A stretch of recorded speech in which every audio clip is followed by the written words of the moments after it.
सभी शिक्षकगण, अभिभावकगण एवं सभी विद्यार्थियों, मैं कक्षा 11वीं की छात्रा मुस्कान यादव आप सभी के सामने सुपर गर्ल विषय पर कुछ चर्चा करना चाहूंगी। अगर कुछ गलती हो तो कृपया क्षमा करें। क्या हूँ मैं, कौन हूँ मैं, बस यही सवाल करती हूँ मैं। तुम नारी हो, बेचारी हो, लाचार हो, बस यही जवाब सुनती हूँ मैं। जब बड़ी हुई समाज की रस्मों को जाना पहचाना, अपने सवालों का जवाब मैंने खुद में ही पाया।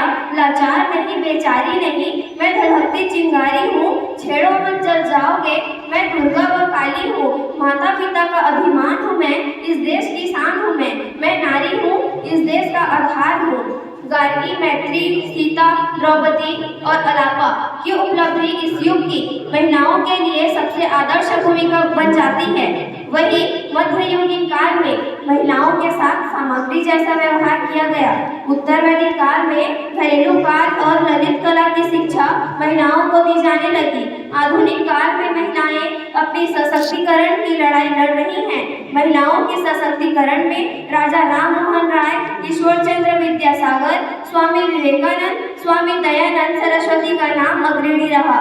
यदि महिलाएं निम्न वर्ग की हो तो उन्हें उनके लिंग के आधार पर शिक्षा के अधिकार से वंचित कर दिया जाता था, लेकिन साथ ही उच्च वर्ग की लड़कियों के लिए शिक्षा के अधिकार की संभावना कम होती थी।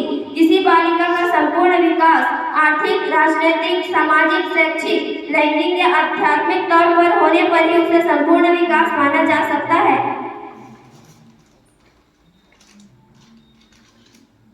नारी क्या सदा दलित ही बनी रहेगी?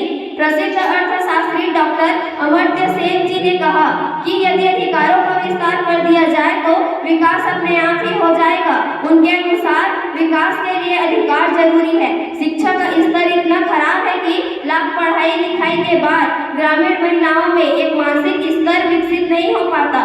कोख से कब्र तक औरतें आज असुरक्षित हैं।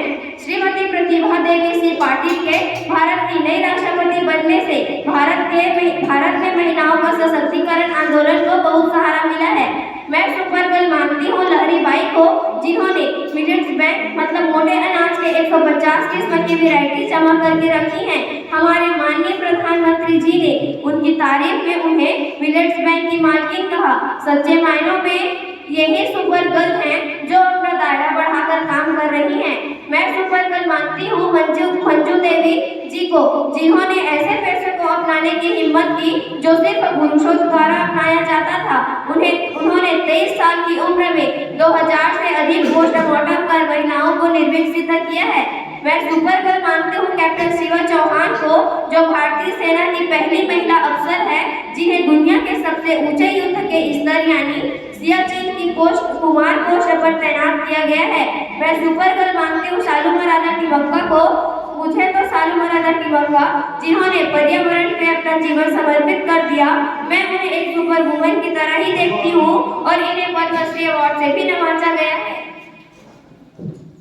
सरकार के द्वारा बेटी बचाओ बेटी पढ़ाओ, सुकन्या समृद्धि योजना, उज्ज्वला योजना जैसे अनेक योजनाएं लागू की गई हैं और समाज भी नारियों के महत्व को समझने लगा है। इसके अलावा भारतीय संविधान में राज्यसभा और लोकसभा में नारियों के लिए सीटें आरक्षित रखी गई हैं। परिवार पर जिम्मेदारियों का बोझ बढ़ा है तो ऑटो रिक्शा तक चलाने लगी है नारियां। साहस के साथ आसमान भेद कर अंतरिक्ष तक जा रही है नारियां।